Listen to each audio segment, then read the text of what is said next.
اور یہ خالصہ سرکار کا قانون ریاست کے لیے نہیں ہے، عوام کے لیے ہے۔ جب ریاست کا فائدہ ہو تو انہوں نے لینڈ ریونیو ایکٹ کو ایکسٹینڈ کیا ہے، پورا revenue department land revenue act کے ذریعے چلتا ہے۔ یہ نمبردار کا جو لفظ ہے یہ لینڈ ریونیو ایکٹ کا لفظ ہے، اور لینڈ ریونیو ایکٹ جو پاکستان کا قانون ہے، اس ریاست کا قانون ہے، اس ریاست کے قانون میں خالصہ سرکار کا کوئی کنسیپٹ ہی نہیں ہے۔ یا دوسرے الفاظ میں یہ کہوں، وہ زمینیں جو پنجاب میں، جو KPK میں یا سندھ میں جو اس ریاست کے اندر آتے تھے، جہاں پہ خالصہ سرکار لفظ ریکارڈ میں بھی موجود تھا، اس کی ملکیت یہ شاملات کی شکل میں دے چکے ہیں۔ یا وہ قانون جو اکبر کے دور کا تھا، مغلوں کا تھا، جسے شاملات کہا جاتا تھا، اس کو انگریزوں نے جب ری اسٹیٹ کیا تو 47 کے بعد ریاست پاکستان نے اسی شاملات کے قانون کو اڈاپٹ کر کے یہاں پہ ان زمینوں کی ملکیت،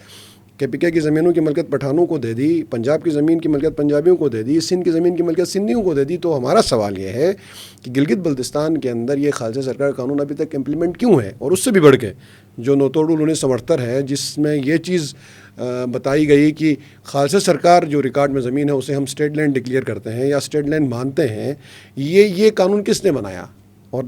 بڑے مزے کی بات یہ ہے کہ یہ قانون کسی فورم سے پاس نہیں ہوا، بلکہ ایک سیکشن افسر نے نوٹیفیکیشن کیا اور اسے قانون بنایا۔ تو میرا یہ خیال ہے کہ جمہوری ممالک کے اندر اس طرح کی لیجسلیشن اور اس طرح کے قانون کو بنا کے ایک ڈراکونین لاز کو، ایک کلونیل لاز کو کنٹینیو کرنا، میرا خیال ہے آج کی دنیا میں، دنیا کی یہ آخری کالونی ہوگی جہاں پہ اس طرح کے قوانین نافذ ہوں گے۔ اس کو چینج ہونا چاہیے، اس کو اسی پیرائے پہ قانون سازی ہونی چاہیے جو پنجاب میں ہوئی، جو KPK میں ہوئی، جو سندھ میں ہوئی، جو شاملات کا قانون ہے وہ ہماری اسمبلی میں پاس ہونا چاہیے۔ اور ان زمینوں کی ملکیت، جسے جہاں پہ عوامی ملکیتی حقوق ہیں، جسے آپ کامن لینڈ کہتے ہیں، وہ لوگوں کو ملنا چاہیے۔